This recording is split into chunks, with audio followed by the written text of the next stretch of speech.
Assalamualaikum warahmatullahi wabarakatuh. Perkenalkan, nama saya Nur Rahmatul Iza dengan nomor NIM 2401011110097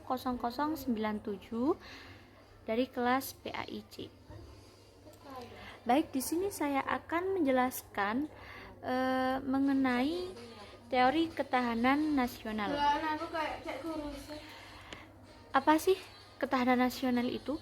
Menurut Lemhanas RI, Lembaga Ketahanan Nasional Republik Indonesia, ketahanan nasional adalah kondisi dinamis suatu bangsa yang berisi kegigihan dan ketangguhan untuk mengembangkan kekuatan nasional dalam menghadapi dan mengatasi segala ancaman, tantangan, hambatan, dan gangguan dari luar maupun dari dalam, baik secara langsung maupun tidak langsung, yang dapat membahayakan kelangsungan hidup berbangsa dan bernegara.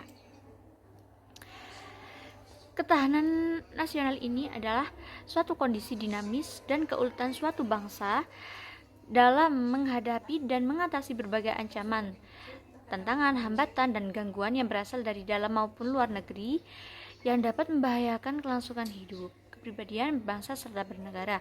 Ketahanan nasional juga dipandang sebagai kondisi ideal yang memungkinkan negara mengembangkan kekuatannya untuk menghadapi berbagai ancaman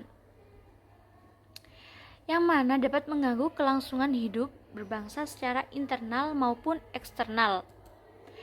Apa sih ancaman internal dan ancaman eksternal suatu negara? Ancaman internal yakni ancaman yang berasal dari dalam negeri, baik oleh individu, kelompok, maupun kondisi sosial ekonomi yang berpotensi mengganggu stabilitas nasional. Contohnya yakni munculnya paham-paham ekstrim yang mengancam keberagaman dan ideologi Pancasila. Selanjutnya yakni ancaman eksternal. Ancaman eksternal yakni ancaman yang berasal dari luar negeri atau melibatkan pihak asing yang dapat mempengaruhi kedaulatan Indonesia, seperti pelanggaran wilayah laut, udara, dan darat oleh negara lain, termasuk di dalam wilayah perbatasan.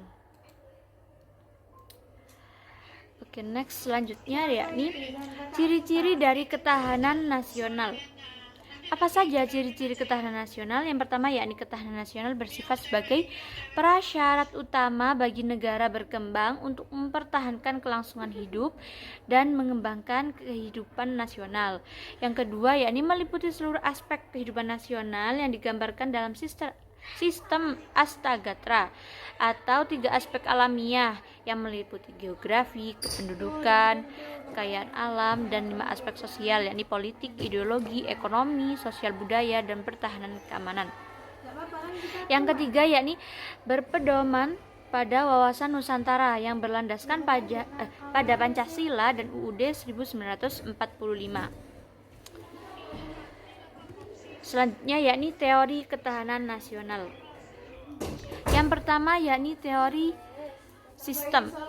Teori sistem ini yakni negara yang dipandang sebagai sistem terbuka yang terdiri dari berbagai subsistem yakni politik, ekonomi, sosial, budaya, pertahanan, dan lain-lain.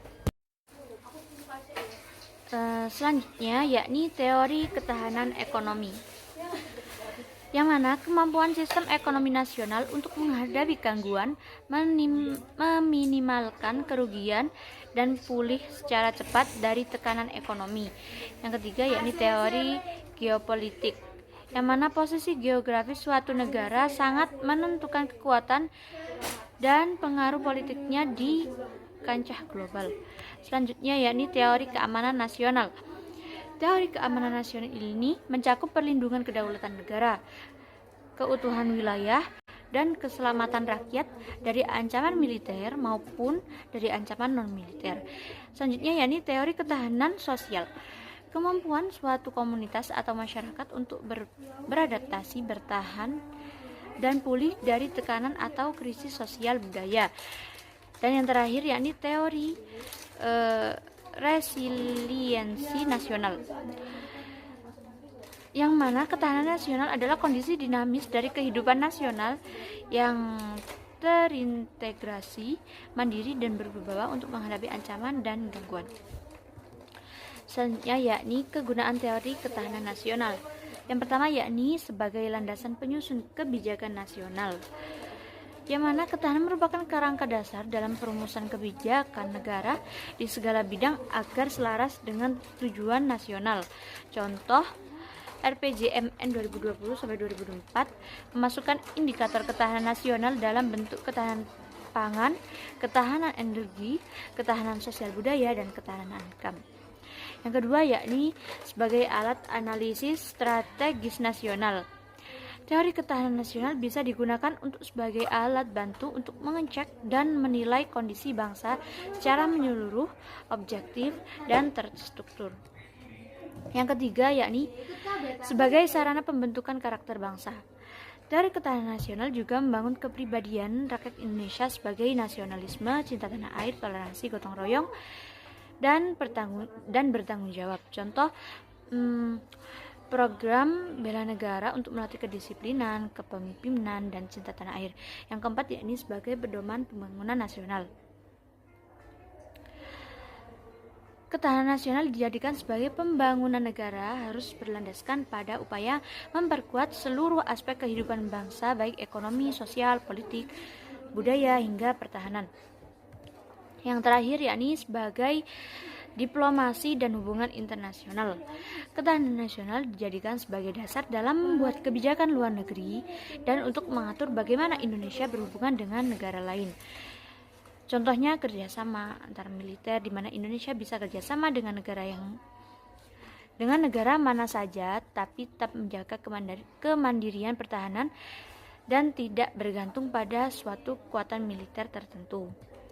Jadi kesimpulannya, ketahanan nasional adalah kemampuan bangsa untuk bertahan dan berkembang dalam menghadapi segala ancaman dan gangguan, baik dari dalam maupun dari luar, yang mana mencakup seluruh aspek kehidupan, geografi, penduduk, sumber daya alam, ideologi, politik, ekonomi, sosial budaya, dan pertahanan keamanan, berdasarkan dengan Pancasila dan UUD 1945 dan Undang-Undang Nusantara, yang mana berfungsi sebagai dasar kebijakan, alat analisis kondisi bangsa, membentuk karakter, pedoman pada pembangunan, dan acuan hubungan antara luar negeri. Sekian dari saya. Wassalamualaikum warahmatullahi wabarakatuh.